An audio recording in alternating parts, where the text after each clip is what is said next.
దేవుని నుండి ప్రభు అయిన యేసుక్రీస్తు నుండి కృపయు సమాధానము మీకు కలుగునుగాక. దయచేసి కూర్చుందాం.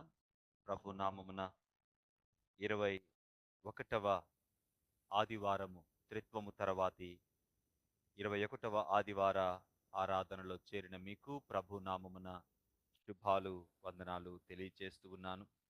నేటి అధ్యయనానికి మన ముందున్నటువంటి లేఖన భాగాలు ఎఫెసీ పత్రిక 6వ అధ్యాయము 10 నుంచి 17 వచనాలు, యోహాను సువార్త 4వ అధ్యాయము 46 నుంచి 54 వచనాలు. ఈ రెండు సంగతులు మనము ఆలోచన చేద్దాం. ప్రాముఖ్యంగా గత కొన్ని వారాలు అనగా త్రిత్వము తర్వాతి 16వ ఆదివారము, 18వ ఆదివారము, 19వ ఆదివారము, 20 అంటే పోయిన ఆదివారం వరకు 17వ ఆదివారాన్ని విడిచిపెట్టి 16 నుంచి 20 ఆదివారం వరకు మనము ఎఫెసీ పత్రికను ధ్యానం చేస్తూ ఉన్నాం. ఈరోజు 21వ ఆదివారం. 21వ ఆదివారంలో మనకు ఎఫెసీ పత్రిక 6వ అధ్యాయము 10 నుంచి 17 వచనాలు మన ముందున్నాయి. ఇప్పటికే మనము ఎఫెసీ పత్రిక యొక్క నేపథ్యాన్ని స్పష్టంగా ఆలోచించాము. ముందుగా మొదటి 3 అధ్యాయాలలో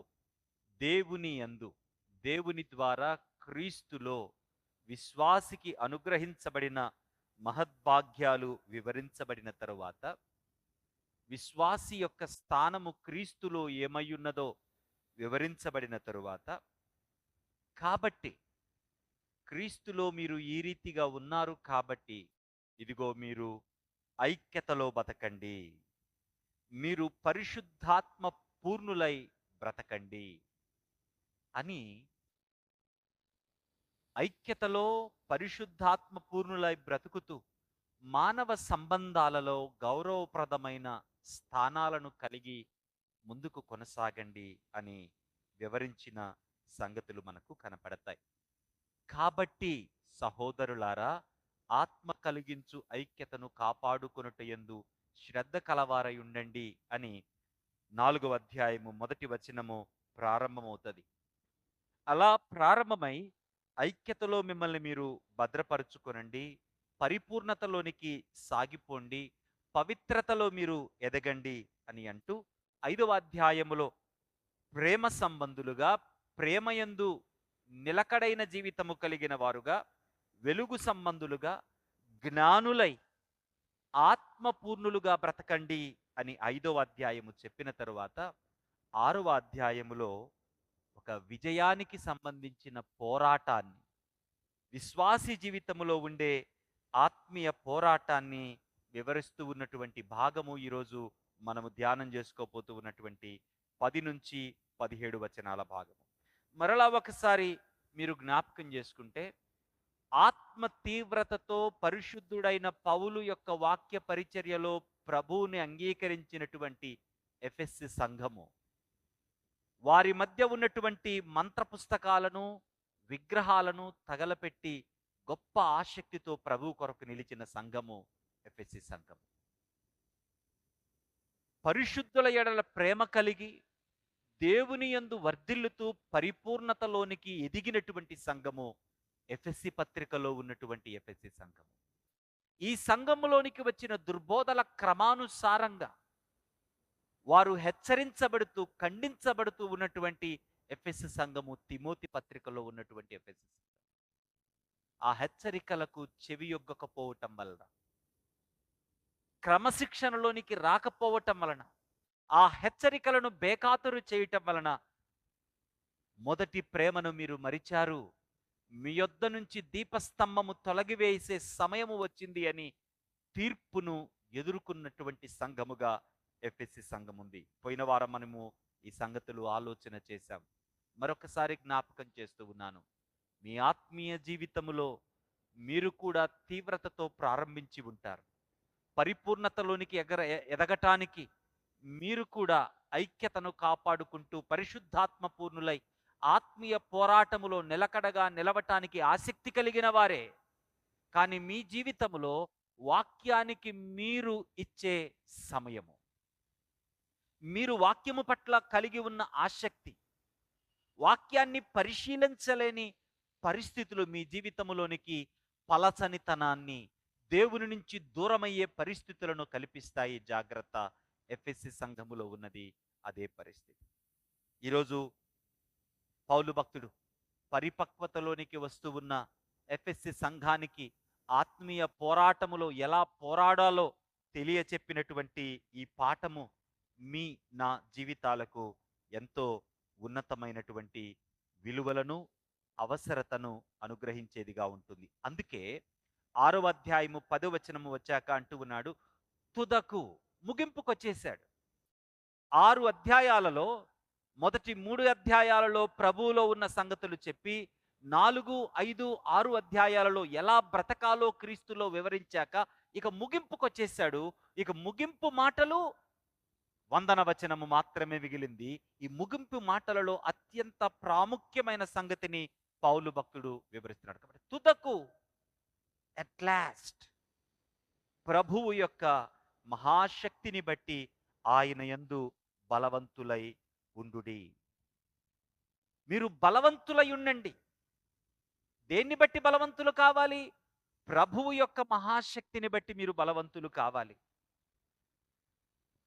మరలా ఒకసారి జ్ఞాపకం చేస్తూ ఉన్నాను. మొదటి 3 అధ్యాయాలలో పౌలు భక్తుడు క్రీస్తునందు మీకు కలిగి ఉన్న గుర్తింపును వివరించిన తరువాత, ఆ గుర్తింపును బట్టి క్రీస్తులో ఎలా బ్రతకాలో తెలియపరిచిన తర్వాత అంటూ ఉన్నాడు, తుదకు తుదకు మీరు క్రీస్తు యేసునందు ఆ మహాశక్తిని పొందుకొని బలవంతులై ఉండండి.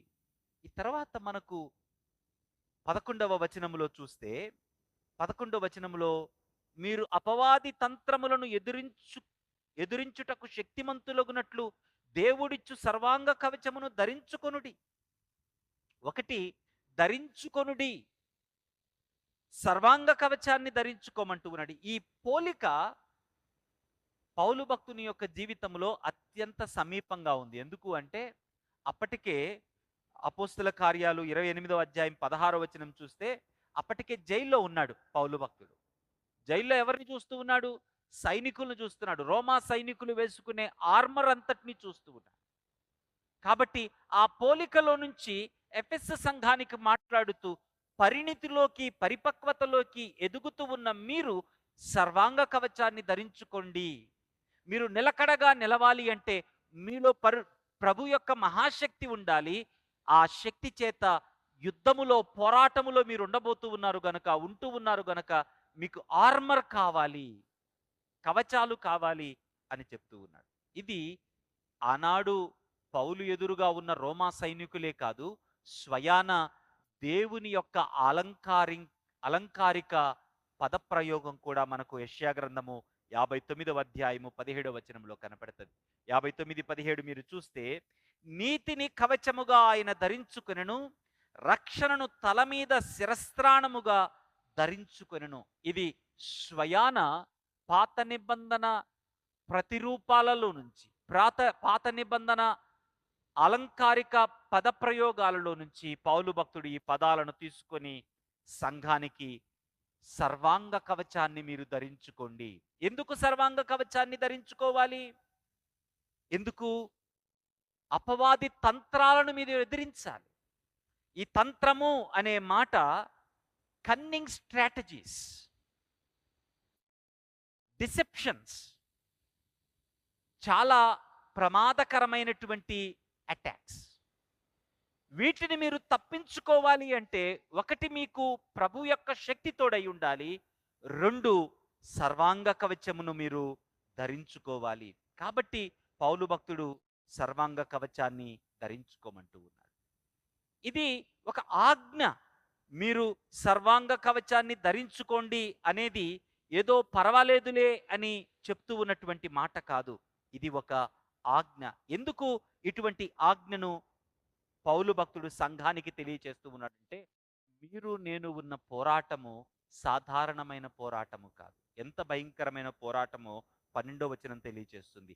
ఏలయనగా మనము పోరాడునది శరీరులతో కాదు, అధికారులతో, ప్రస్తుత అంధకార సంబంధులకు లోకనాథులతో, ఆకాశ మండలమందున్న దురాత్మల సమూహములతోనూ పోరాడుతూ ఉన్నాము. కాబట్టి సర్వాంగ కవచాన్ని మీరు ధరించుకోండి. ఎందుకు? మీరు కంటికి కనపడుతూ ఉన్న వాటితో పోరాడట్లా. మీ ఎదురుకొచ్చి రా చూసుకుందామనే వాటితో మీరు పోరాడట్లా. ఆత్మీయమైనటువంటి సంగతులివి. కంటికి కానరాని సంగతులివి. ఇవి ఆకాశ మండలముందనటువంటి శక్తుల యొక్క ప్రభావముతో మీరు పోరాడుతున్నారు. కాబట్టి 13వ వచనములో అంటూ ఉన్నాడు, నిలువబడుటకు మీరు శక్తిమంతులగునట్లు. ఈ పోరాటములో గెలవటం కాదు మీకు కావలసింది. ఏం కావాలి? You need to stand faithfully in this fight. మీ యొక్క పరిమితి మీకు ప్రధానంగా నేర్చుకోవలసిన సంగతి ఏంటి అంటే, మీరు ఈ పోరాటములో నిలబడి ఉండాలి. ఒకసారి 12వ వచనాన్ని కొద్దిగా లోతుగా ఆలోచన చేద్దాం. ఒక మాట అంటూ ఉన్నాడు, ఏలయనగా మనము పోరాడునది. పోరాడునది అనే మాట రెసల్ అనే పదాన్ని ఉపయోగించాడు. రెసల్ అంటే దూరంగా ఉండి పోరాడుకోరు. రెస్లింగ్ ఎట్లా చేస్తారండి? దగ్గరగా కొట్టుకుంటారు. అంటే పోరాటము దూరం నుంచి జరుగుతూ ఉన్నది కాదు. It is very much close to your life regularly. నిత్యము నీ జీవితంలో ఈ పోరాటానికి నువ్వు చాలా సమీపంగా ఉన్నావు. It is like wrestling match. ఈ పవర్స్ ఏవైతే మనము మాట్లాడుకోబోతూ ఉన్నామో, ఈ పవర్స్తో మీరు కంటిన్యూస్గా పోరాడుతూనే ఉన్నారు. మీరు పోరాడేది శరీరులతో కాదు. Not against flesh and blood. శరీరి నీకు కనపడతాడు, భౌతికమైన వ్యక్తి.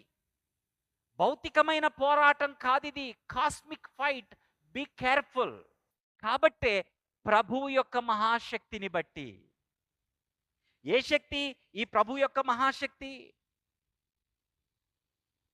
దే పత్రిక 1వ అధ్యాయము 19-20 వచనాలలో ఆ శక్తిని మనకు తెలియజేస్తారు. ఏ శక్తి అది? మన ప్రభువైన యేసు క్రీస్తు యొక్క దేవుడు అయిన మహిమా స్వరూపియగు తండ్రి తన్ను తెలుసుకున్నట్టు యందు మీకు జ్ఞానమును ప్రత్యక్షతను గల మనస్సును అనుగ్రహించున్నట్లు నే ప్రార్థనల యందు నేను విజ్ఞాపన చేస్తూ ఉన్నాను. 20వ వచనం చూడండి. ఆ బలాతిశయము చేత క్రీస్తును మృతుల్లో నుండి లేపి. ప్రభు యొక్క మహాశక్తి అని ఏ పదాన్నైతే పౌలు భక్తుడు ఉపయోగిస్తూ ఉన్నాడో, ఆ మహాశక్తి క్రీస్తును మృతుల్లో నుండి లేపినటువంటి శక్తి. అంటే ఇక్కడ నీవు పోరాడటానికి నీకు అనుగ్రహించబడుతూ ఉన్న శక్తి స్వయాన దేవుడు తన ప్రియకుమారుణ్ణి లేపినటువంటి పునరుద్ధాన శక్తి. కాబట్టి విశ్వాస జీవితములో ఈ పోరాటములో నీవు దేవుని కొరకు నిలవటానికి నీకెంత బలం ఉంది అన్నది కాదు ఇక్కడ ఆలోచించాల్సింది. నువ్వు ఆలోచించాల్సింది ఏంటి అంటే, దేవుని శక్తి నీలో ఎంత ఉన్నది, అది నువ్వు ఆలోచన చేయాలి. మనం రివర్స్ ఆలోచన చేస్తూ ఉన్నాం. తుదకు ప్రభు యొక్క మహాశక్తిని బట్టి మనము నింపబడ్డామా లేదా అన్నది కాకుండా, నాకు ఎంత బలం ఉంది, టాక్టికల్గా నేను ఎలాగ ఉన్నాను ఆత్మీయ జీవితంలో, ఇటువంటి ప్రయాణం ఉంది. కానీ నేను ప్రభు యొక్క మహాశక్తి చేత, ఏ పునరుద్ధాన శక్తి చేత అయితే యేసుక్రీస్తు ప్రభువారు లేపబడ్డారో, ఆ మహాశక్తి చేత నేను ఎంతవరకు నింపబడ్డాను అన్నది ఆలోచించలేని పరిస్థితిలో ఉన్నాం. కాబట్టే ఈ మహాశక్తి దేవుడి యొక్క వరము. ఎట్ ద సేమ్ టైం ఈ మహాశక్తిని ధరించుకొనండి, సర్వాంగ కవచాన్ని ధరించుకొనండి అన్న ఆజ్ఞను కూడా పౌలు భక్తుడు. కాబట్టి మనము పోరాడునది ఈ క్లోజ్ ఫైట్. మీరు ఆలోచన చేయండి, చాలా క్లోజ్ ఫైట్ ఇది. డే టు డే లైఫ్లో మీరు టీవీ చూస్తూ ఉన్నప్పుడు, మొబైల్ చూస్తూ ఉన్నప్పుడు, లేకుంటే బయటకు వెళ్ళి మనుషులను చూస్తూ ఉన్నప్పుడు, మీరు ఒంటిగా ఉన్నప్పుడు మీ మనస్సులో కలిగే ఆలోచనలు, మీ అంతరంగంలో ఉండే అనేక సంగతులు. How close is your fight. ఎంతో క్లోజ్గా నువ్వు రెస్లింగ్ చేస్తూ ఉన్నావు.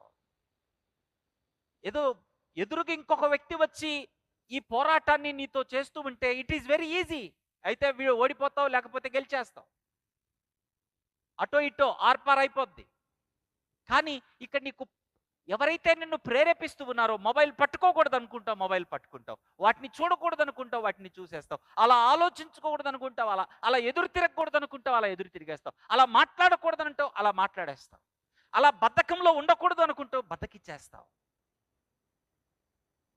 It is not visible power that is enforcing you into all these entanglements.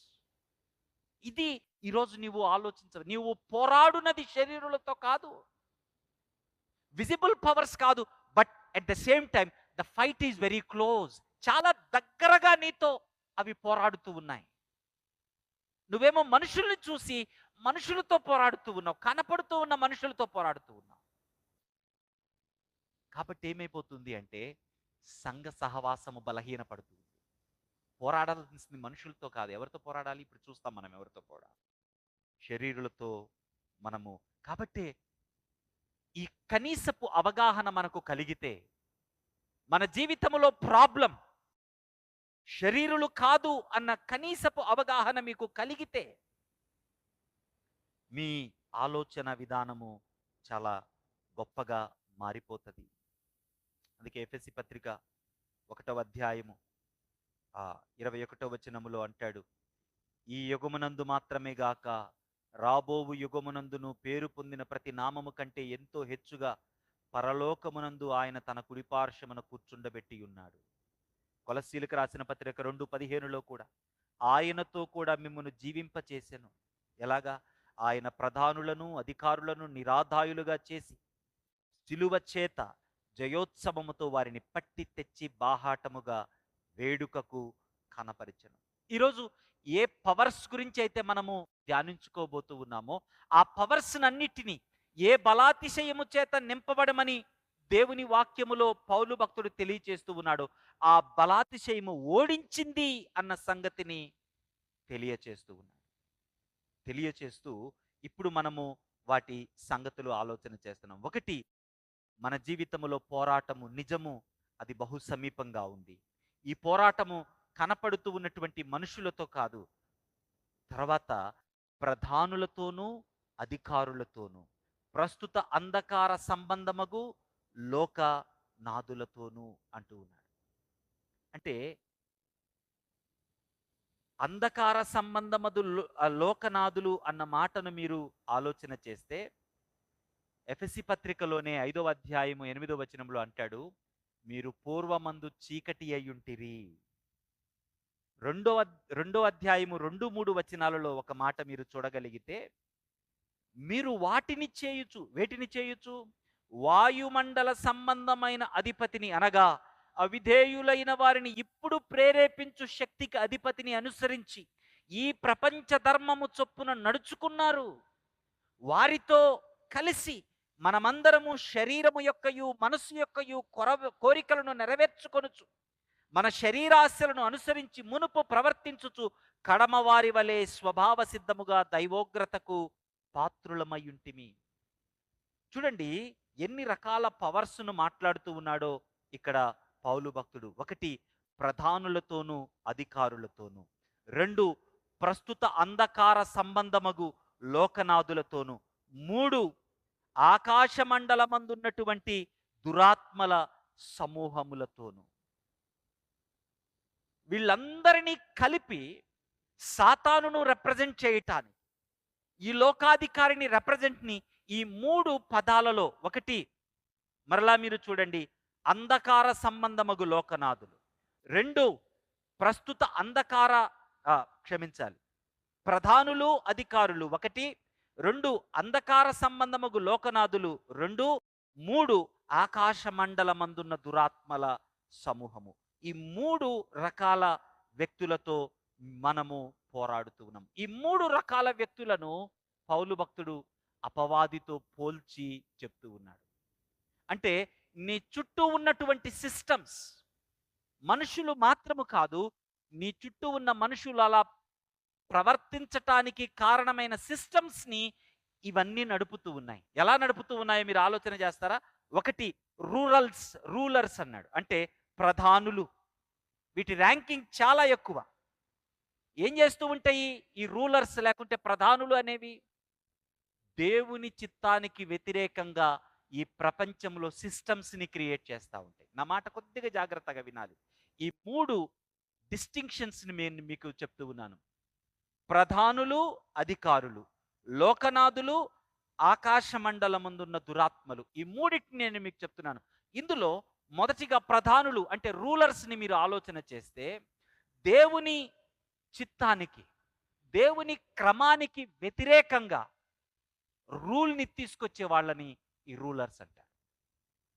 దేవుడు సర్వమానవాళి సౌభ్రాతృత్వము కొరకు, సర్వమానవాళి క్షేమము కొరకు, సర్వ సృష్టి హార్మనీతో బ్రతకటానికి సృష్టి చక్రమును క్రమపరిచి దాన్ని ఆయన కొనసాగిస్తూ ఉంటే, ఈ సృష్టి క్రమానికి చిచ్చు పెట్టే రీతిలో దేవుని చిత్తము ఈ సృష్టిలో క్రమముగా జరగకుండానట్లుగా రూల్స్‌ని తీసుకువచ్చే గుంపు ఈ గుంపు.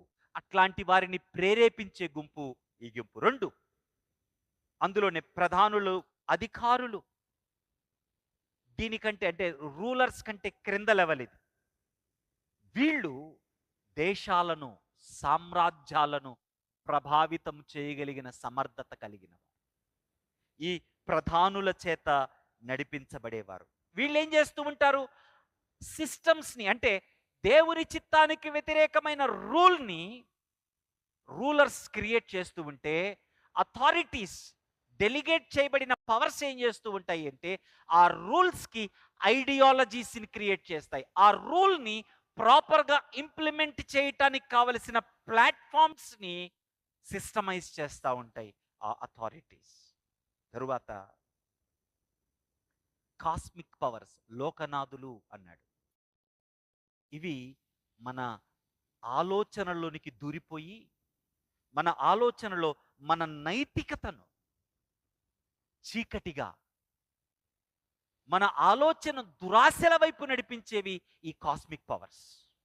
అంటే మన మొరాలిటీని ఆల్టర్ చేస్తూ ఉంటాయి. తర్వాత ఆకాశ మండలమందున్న దురాత్మల సమూహము. ఇవి కంటికి కనపడనివి. ఇవి హాస్టైల్ స్పిరిట్స్, అన్‌క్లీన్, అన్‌సీన్ రెలమ్‌లో అపవిత్రమైన ఆత్మలివి. పడద్రోయబడినటువంటి ఆత్మలివి. వీటిని గురించి పౌలు భక్తుడు చెబుతూ, ఇవన్నీ కలిసి నీ జీవితములో పోరాటాన్ని చేస్తూ ఉన్నాయి. కాబట్టి తుదకు ప్రభు యొక్క మహాశక్తి చేత మీరు నింపబడి ఈ పోరాటములో నిలిచియుండునట్లు దేవుడిచ్చు సర్వాంగ కవచమును ధరించుకోండి. ఇది గిఫ్ట్, దేవుడి దగ్గర నుంచి మీకు వస్తూ ఉన్న gift. At the same time ఇది ఒక ఆజ్ఞ. ఎందుకు? రియల్ ఫైట్ ఉంది మీ జీవితంలో. ఈ ఫైట్ని మీరు అర్థం చేసుకోకపోతే మీ ఆత్మీయ జీవితములో ముందుకు సాగటం కష్టం. మొదటిగా ఈ పోరాటము నిజము అని నమ్మండి. ఈ పోరాటము నిజము అని నమ్మటానికి మీ వ్యక్తిగత జీవితాన్ని పరిశీలన చేసుకోండి. ఒక్కసారి కళ్ళు తెరిచి చుట్టూ ఉన్న ప్రపంచం ఎలా కొనసాగుతుందో చూడండి. పేదలను ఇంకా పేదలు చేసేటట్లుగా, స్త్రీలను అగౌరవపరిచేటట్లుగా, కుటుంబాలు విచ్ఛిన్నమయ్యేటట్లుగా, లోకాశల చేత, లోక సంస్కృతి చేత మానవాళి క్షేమము కంటే ఎక్కువగా ఈ సృష్టి వినాశపరచబడేటట్లుగా ప్రపంచం నడుస్తూ ఉన్నట్లు మనకు కనపడుతుంది. ఆధునికత పేరిట ఎంతో విపరీతమైనటువంటి పరిస్థితులు ఈరోజు సమాజంలో చోటు చేసుకుంటున్నాయి. మానవ నైతికత రోజు రోజుకు దిగజారిపోతూ ఉంది. విపరీతమైన పరిస్థితులు మన చుట్టూ మనము పోరాటములో ఉన్నాము అన్న సంగతి మరిచిపోవద్దు. ఇది మొదటిది. Human conflict secondary. అది నువ్వు దీన్ని ప్రక్కన పెట్టి మనుషులతో పోరాడుతూ ఉన్నావు, మనుషుల నుంచి దూరం అవుతూ ఉన్నావు, సంఘంగా ఉండలేకపోతూ ఉన్నావు, యూనిటీ నుంచి డివిజన్లోకి వెళ్తూ ఉన్నావు. పాపిని ద్వేషించొద్దు. పాపానికి కారణమైన ఈ పోరాటాన్ని ఎదుర్కోవటానికి కలిసి సిద్ధపడండి. Come together, unite together to fight this battle. Stand in this fight. నిలకడగా ఈ పోరాటములో నిలిచి ఉండండి. కాబట్టే క్రీస్తు యేసు ఏ బలాతిశయము చేత తిరిగి లేపబడ్డాడో ఆ బలాతిశయాన్ని ఈ పోరాటములో ఈ సర్వాంగ కవచము ద్వారా నీకు ఆయన ఇస్తూ ఉన్నాడు. మనుషుల్ని ద్వేషించొద్దు, మనుషులతో పోరాడొద్దు, మనుషుల్ని వ్యతిరేకించొద్దు. వాళ్ళ యొక్క సిస్టమ్స్, వాళ్ళ యొక్క అనైతికత, వాళ్ళ యొక్క దేవుని చిత్తానికి వ్యతిరేకమైన విధానాలు, ప్లాట్స్ ఏవైతే ఉన్నాయో వాటిని వివరించండి. వ్యక్తిని ప్రేమించండి. ఈ పోరాటము రియల్ కాబట్టి వాటికి కారణమయ్యున్న శక్తులను ఈ సర్వాంగ కవచము ద్వారా ఎలా ఎదుర్కోవాలో మీరు నేర్చుకోండి. ఈ అధ్యాయములో అదే మనకు ప్రాముఖ్యమైనటువంటి సంగతి. అందుకే 13వ వచనంలో అంటాడు, 10, 11, 12 అయిపోయినాయి. 13వ వచనంలో, అందుచేత మీరు ఆపద్దినమందు ఎదురించుటకు, సమస్తము నెరవేర్చిన వారై నిలబడుటకు శక్తిమంతులగునట్లు దేవుడిచ్చు సర్వాంగ కవచమును ధరించుకోండి. మొదటిగా పునరుద్ధాన శక్తి చేత నింపబడండి. ఆ పునరుద్ధాన శక్తి మిమ్మల్ని యాక్టివ్గా ఈ పోరాటములో నిలుపునట్లుగా మీరు ఆ ఫుల్ ఆర్మర్ ఆఫ్ గాడ్ని ధరించుకోండి. అప్పుడు మీ జీవితములో ఎదురయ్యే కంటిన్యూస్గా మీ లైఫ్లోకి దూసుకొని వస్తూ ఉన్నటువంటి ఈ వార్ని, ఈ రెస్లింగ్లో మీరు నిలబడగలుగుతారు. ఆపద్దినమందు సమస్తము నెరవేర్చిన వారై, దేవుని చిత్తాన్ని నెరవేర్చిన వారై నిలబడుతూ ఉంటారు. You will continually stand. You will continually stand. దేవుని చిత్తాన్ని నెరవేర్చు, సమస్తము నెరవేర్చిన వారై నిలబడుటకు శక్తిమంతులు కావాలి అంటే ఈ సర్వాంగ కవచము మీకు అర్థం కావాలి. అందుకే ఇందాకన్నాను, ఈ యుద్ధము యొక్క ఉద్దేశము గెలవటం కాదు, నిలవటం.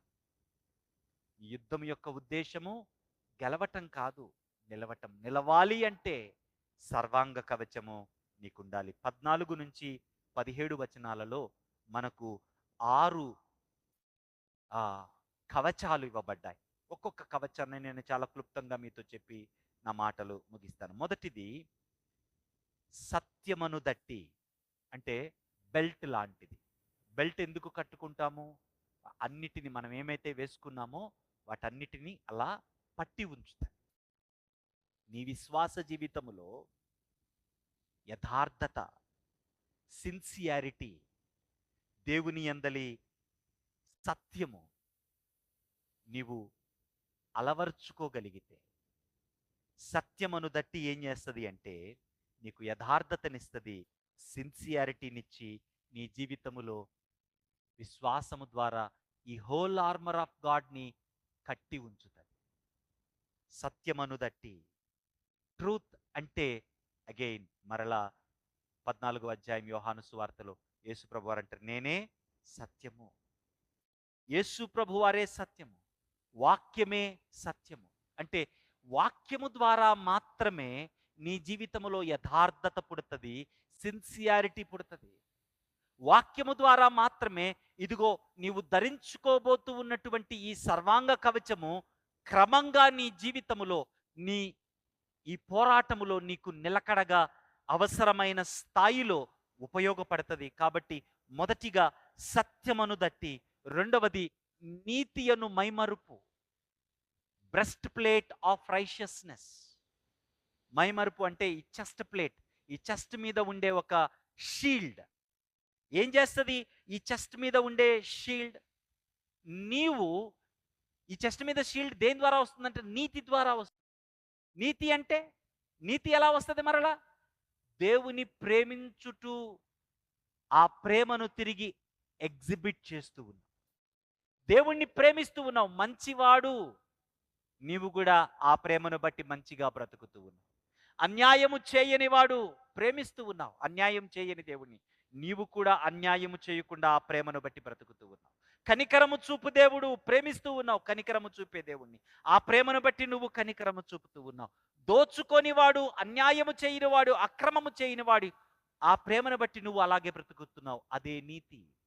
ఎప్పుడైతే ఆ నిబంధన సహవాసములో ఆయనను ప్రేమిస్తూ ఆయనను పోలి బ్రతుకుతావో అదే నీతి. అది విశ్వాస సహితమైనది. విశ్వాసము ద్వారా కలిగే నీతి. విశ్వాసం ఎలా కలుగుతుంది? ప్రేమ ద్వారా విశ్వాసము కలుగుతుంది. ఆ ప్రేమ ద్వారా కలిగిన విశ్వాసము ఆ ప్రేమను పోలి బ్రతికేటట్లు చేస్తుంది. ఆ ప్రేమను పోలి బ్రతుకుతూ ఉన్నప్పుడు నీకు కలిగేదే నీతి అను మైమరుపు. చెస్ట్ మీద ఉన్నటువంటి ఆ బ్రెస్ట్ ప్లేట్ ఏం చేస్తుంది? నీ లోపల ఉన్నటువంటి ప్రాముఖ్యమైన ఆర్గాన్స్ అన్నిటినీ ఈ బ్రెస్ట్ ప్లేట్ కాపాడుతావు. అంటే నీవు నీతిగా దేవుని కొరకు బ్రతికే కొలది ధైర్యము నీ అంతరంగములో నుంచి పెళ్ళుబుకుతుంటుంది. It guards your heart and vital organs. అందుకే యెషయా గ్రంథము 59:17లో నీతిని కవచముగా ఆయన ధరించుకొనెను. అంటే ఆయనలో ఎటువంటి అన్యాయము అక్రమము ఆయనలో కనపడదు. నీవు కూడా నీతిని నీ యొక్క జీవితములో ధరించుకోవాలి. 3 పాదములకు సమాధాన సువార్త వలనైన సిద్ధ మనస్సు.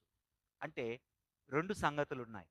ఒకటి దేవునితో సమాధానపరచబడుట, 2 ఇతరులతో సమాధానము కలిగి ఉండుట. ఈ రెండిటిని చేసేదెవరు? సువార్త. ఈ రెండిటిని సువార్త నీ జీవితములో చేస్తుంది. అంటే ఎంతగా నీవు సువార్తకు సమీపంగా అనుక్షణము అనుదినము వెళుతూ ఉంటావో అంతగా దేవునితో సమాధానపరచబడుతూ ఉంటావు. ఎంతగా నీవు ఈ సువార్త వలన దేవునితో సమాధానపరచబడుతూ ఉంటావో అంతగా ఇదే సువార్త సమాధానాన్ని ఇతరులకు పంచుతూ, అంటే ఈ సమాధానము ఇతరులకు సేవ చేసేటట్లుగా నిన్ను ప్రేరేపిస్తుంది. Readiness to serve others. అందుకే పాదములకు సమాధాన సువార్త వలనైన సిద్ధ మనస్సును జోడు. తర్వాత విశ్వాసమను డాలు. ఈ డాలు అనేది ఆల్మోస్ట్ ఇక్కడి నుంచి కాళ్ళ వరకు ఉండే పెద్ద డోర్ లాంటి ఒక షీల్డ్ అన్నమాట. దీని వలన అపవాది వేసే ప్రతి బాణాన్ని మీరు ఎదుర్కొంటూ ఉంటారు. అపవాది నీ జీవితంలో కలిగించే అనుమానాలు, భయాలు, పుట్టించే అబద్ధాలు అన్నిటినీ ఎదుర్కోవటానికి విశ్వాసము.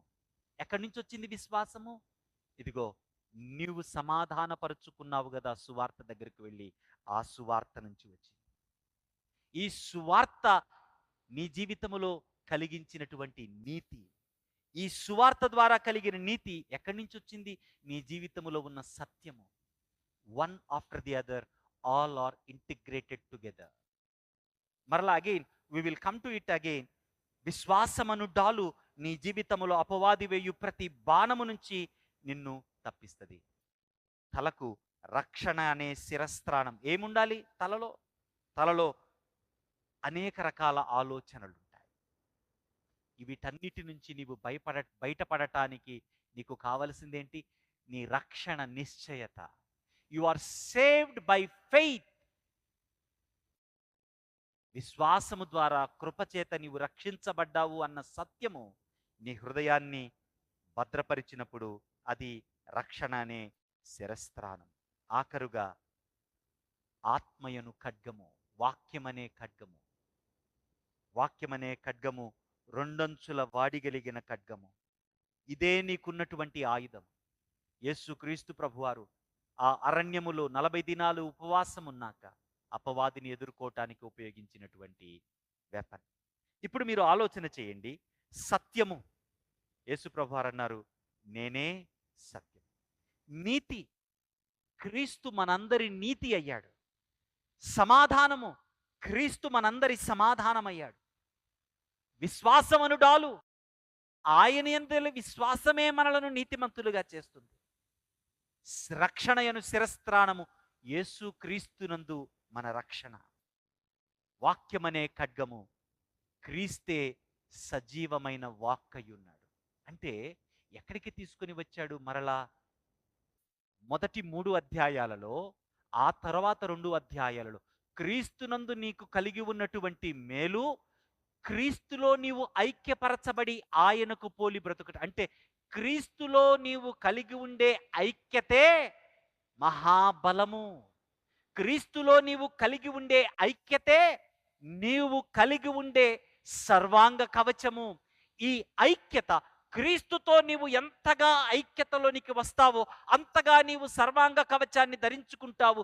ఎంతగా సర్వాంగ కవచాన్ని ధరించుకుంటావో అంతగా ఆ పునరుద్ధాన శక్తి ద్వారా ఆపద్దినమందు, ట్రబుల్డ్ టైమ్స్లో, రెస్లింగ్ లాంటి పోరాటములో నిలకడగా ఈ సర్వాంగ కవచము ద్వారా నిలిచి కొనసాగుతూ ఉంటావు. That is what is Paul's point. So క్రీస్తుకు వేరుగా నీకు ఎటువంటి కవచము లేదు. కాబట్టే రోమాపత్రిక 13:14 అంటాడు, మెట్టుకు ప్రభు అయిన యేసు క్రీస్తును ధరించుకుని వారై శరీరేచ్ఛలను నెరవేర్చుకొనుటకు శరీర విషయమై ఆలోచన చేసుకోండి. క్రీస్తును ధరించుకోండి. అందుకే గలతీ 3:26-27 అంటాడు, విశ్వాసం వలన యేసు క్రీస్తునందు మీరు దేవుని కుమారులై ఉన్నారు, బాప్తిస్మం ద్వారా క్రీస్తును ధరించుకున్నారు. వీటన్నిటిని కట్టి పెడుతుంది ఏంటంట? సత్యమనే దట్టి ట్రూత్. ఫైట్ చేస్తుంది ఏంటంట? కత్తేంటి నీకు? వాక్యమనే ఖడ్గము. ఆ వాక్యమే నీ జీవితానికి ఆధారం కావాలి. అందుకే ఈరోజు మనకున్నటువంటి సువార్త పాఠము యోహాను సువార్త 4వ అధ్యాయము 46 నుంచి 54 వచనాలలో ప్రధాని కుమారుడు ఒకడు అస్వస్థతలో ఉన్నాడు. యేసు ప్రభు వారి దగ్గరకు వచ్చి రిక్వెస్ట్ చేస్తూ ఉన్నాడు, నా కుమారుడు అస్వస్థతలో ఉన్నాడు, స్వస్థపరచు. వెంటనే ప్రభువారు అంటూ ఉన్న మాట ఏంటి అంటే, మీరు మహత్కార్యాలు అద్భుతాలు చూస్తేనే తప్ప మారరు, మనస్సు నిలుపరు అని అనిన తరువాత ప్రభువారు 48వ వచనం మీరు చూడండి, యేసు సూచక క్రియలను మహత్కార్యములను చూడకుంటే మీరెంత మాత్రము నమ్మరని అతనితో చెప్పాను. ఆ ప్రాంతములో ఉన్న ప్రజలు, ఈ ప్రధాని హేరోదు కోర్టులో ఒక ఇంపార్టెంట్ పర్సన్, ఒక పవర్ఫుల్ పర్సన్. అతని కుమారుడు చావటానికి రెడీగా ఉన్నాడు. కాబట్టి యేసు ప్రభు వారి దగ్గరకు వచ్చి అడుగుతూ ఉన్నాడు, అయ్యా నా బిడ్డను స్వస్థపరచు. యేసు ప్రభు వారు అంటూ ఉన్నారు, మీరు మహత్కార్యాలు అద్భుతాలు చూస్తేనే తప్ప మారరు, నమ్మరు అని. 50వ వచనంలో యేసుక్రీస్తు ప్రభు వారు అన్న మాట చూస్తే, యేసు నీవు వెళ్ళుము. 49వ వచనం కూడా చూద్దాం. అందుకు ఆ ప్రధాని, ప్రభువా నా కుమారుడు చావక మునిపే రమ్మని ఆయనను వేడుకొనెను. ఇప్పుడు 50వ వచనంలో 48వ వచనంలో యేసు ప్రభువారు మీరు ఎంత మాత్రము అద్భుతాలు చూడకపోతే నమ్మరు అన్నాడు. 49వ వచనంలో అయ్యా నా కుమారుడు చచ్చిపోవటానికి రెడీగా ఉన్నాడు, నువ్వు వచ్చి స్వస్థపరచు అన్నాడు. 50వ వచనంలో యేసు ప్రభువారు అన్నాడు, నీవు వెళ్ళుము, నీ కుమారుడు బ్రతికియున్నాడని అతనితో చెప్పగా ఆ మనుష్యుడు యేసు తనతో చెప్పిన మాట నమ్మి వెళ్ళిపోయెను. మాట నమ్మి వెళ్ళిపోయెను. అద్భుతాల మీద మనస్సు పెట్టుకున్నటువంటి ప్రధాని ఏంటి అద్భుతము? రమ్మని పిలిచాడు, తన కుమారుడి దగ్గరికి రమ్మని పిలిచాడు. నమ్మిన సంగతి ఏంటి?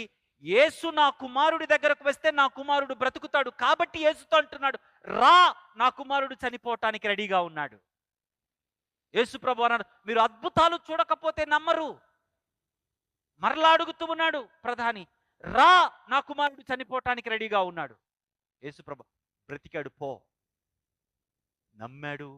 ఏం నమ్మాడు? యేసు మాటను నమ్మాడు. యేసు వస్తేనే ఆ మాట జరుగుతుంది అని కాదు, ఆ అద్భుతము నుంచి మాట వైపుకు, అంటే అద్భుతము నుంచి మాట అయ్యున్న దేవుని వాక్కయ్యున్న దేవుడయ్యున్న క్రీస్తు వైపుకు తన మనస్సు తిప్పుకున్నాడు. వెంటనే నమ్మి వెళ్ళిపోయాడు. ఇంకా అతడు వెళుతుండగానే పనివాళ్ళు ఎదుర్కొన్నారు. అయ్యా నీ కుమారుడు బాగుపడ్డాడు అని చెప్పాడు. అడిగాడు ఒక మాట, ఎప్పుడు బాగుపడ్డాడు నా కొడుకు? నిన్న ఫలానా టైంన బాగుపడ్డాడు. గుర్తు చేసుకున్నాడు. ఖచ్చితంగా అదే టైంలో యేసు నాకు ఈ మాట చెప్పాడు. అనుమానంతో అడగల, కన్ఫర్మేషన్ కోసం అడిగాడు. నమ్మి వెళ్ళిపోయాడు. అనుమానించి వెళ్ళిపోలా, దుఃఖంతో వెళ్ళిపోలా. ఈయనేంటి నేను రమ్మంటే ఇంత పెద్ద అధికారిని నేను నా మాట వినకుండా వెళ్ళిపో అంటూ ఉన్నాడు అని అనుమానించలా, సంశయించలా. మాట నమ్మి వెళ్ళిపోయాడు. కుమారుడు స్వస్థపడ్డాడు. ఏ సమయానికి స్వస్థత పడ్డాడో తెలుసుకోవటానికి అడిగిన విషయం ఏంటి అంటే, ఎన్నింటికి స్వస్థపరచబడ్డాడు?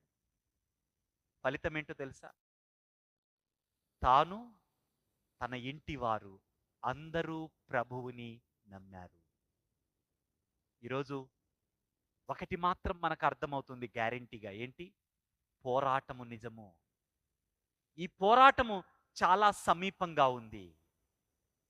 ఈ పోరాటములో నువ్వు శరీరులతో కాదు పోరాడుతూ ఉంది. ఈ పోరాటంలో నిలవాలి. గెలవటం తర్వాత సంగతి. గెలిపించువాడు ఆయన. కనీసం ఈ పోరాటములో నీవు నిలవాలి అంటే యేసు మాటను నమ్మి ఆయన పునరుద్ధాన శక్తి చేత నింపబడి ఆయనిచ్చే సర్వాంగ కవచాన్ని ధరించుకొని ఈ పోరాటములో నిలకడగా నిలవాలి. పోరాడటానికి రెడీయా? మీరు ఆలోచన చేయండి. మీ జీవితంలో ఉన్న పోరాటాలను ఒకసారి పరిశీలించుకోండి. ప్రభువుని అడగండి, ప్రభువా, ఈ పోరాటాలు నా జీవితంలో ఉన్నాయి, ఏం చేయాలి? ఒక్క పని మాత్రం చేయండి. ప్రతి వారం మనకు బుధవారము, శుక్రవారము సాయంత్రం 7 నుంచి 8 గంటల వరకు బైబిల్ స్టడీ జరుగుతుంది. రండి. ఆదివారం ఆరాధనకు రండి. క్రమంగా రండి. వాక్యం వినండి. సత్యాన్ని తెలుసుకోండి. పునరుద్ధాన శక్తి నింపుదల అంటే అర్థమవుతుంది. అప్పుడు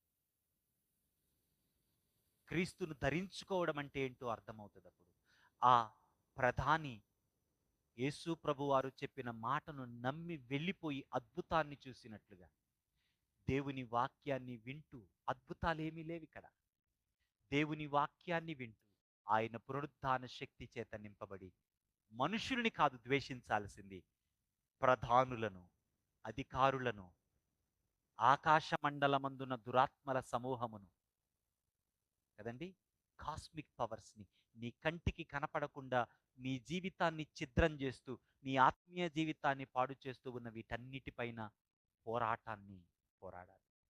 అటువంటి గొప్ప శక్తిని ఇవ్వటానికి ఆయన సిద్ధంగా ఉన్నాడు. విజయంతో నిలబెట్టడానికి ఆయన విజయం చూసినవాడు, విజయుడై వాటన్నిటినీ నశింపచేసినవాడు.